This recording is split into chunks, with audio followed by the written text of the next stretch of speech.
ఒక దిశ నిర్దేశిస్తారు అక్కడ.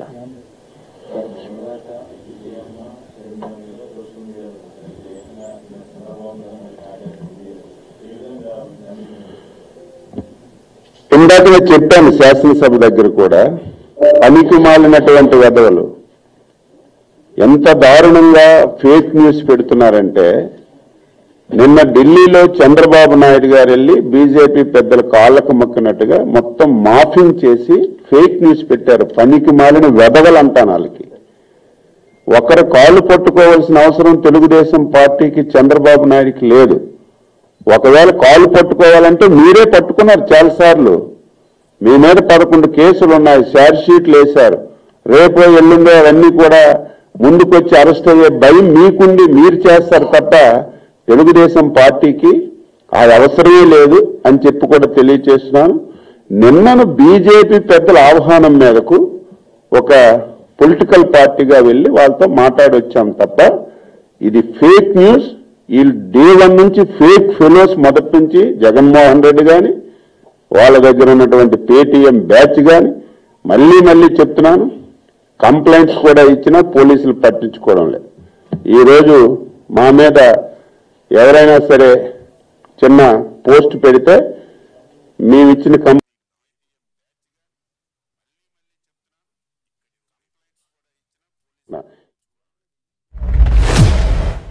కంప్లైంట్ ఇస్తున్నాం.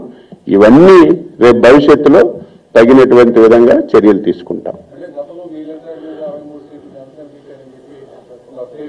ఒకటి కాదు విపరీతంగా ప్రతిదీ ఫేక్ ఫెలోస్ చెప్పాను కదా, అందుకే దానికి సమాధానం చెప్పడం కూడా వదిలేశాం. ఫేక్ మొత్తం ఫేక్. నా లెటర్స్ ఎన్నో ఫేక్ చేశారు.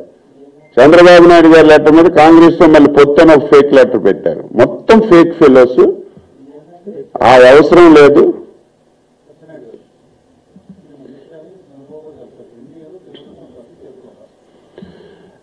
నేను నిన్ననే చెప్పాను, ఉదయం కూడా చెప్పాను.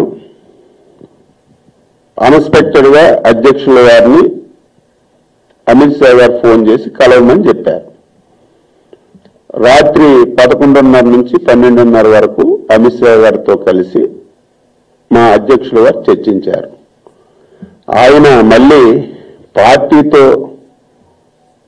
పార్టీ నాయకులతో చర్చించి అక్కడ ఏంటి జరిగింది, ఏం నిర్ణయం తీసుకోవాలనేది పార్టీ సమిష్టిగా ఒక నిర్ణయం తీసుకొని తప్పనిసరిగా మేము ప్రకటిస్తాం.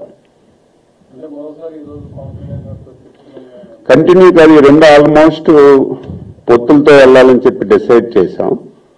మొన్న కూడా సండే 2 సార్లు కూర్చున్నాం. చాలా సామరస్యంగా జరిగాయి. ఒక అవగాహన కూడా వచ్చాం, ఒక డెసిషన్ కూడా తీసుకున్నాం. అటువంటి సందర్భంలో ఈ డెవలప్మెంట్ వచ్చింది, బీజేపీ వాళ్ళ నుంచి ఆహ్వానం వచ్చింది కాబట్టి ఒకసారి అక్కడికి కూడా వెళ్ళారు. ఏం మాట్లాడారో మళ్ళీ పార్టీతో మాట్లాడి 1-2-3 రోజుల్లో మళ్ళీ చర్చించుకొని పూర్తి స్థాయిలో ప్రజల ముందుకు వస్తారు.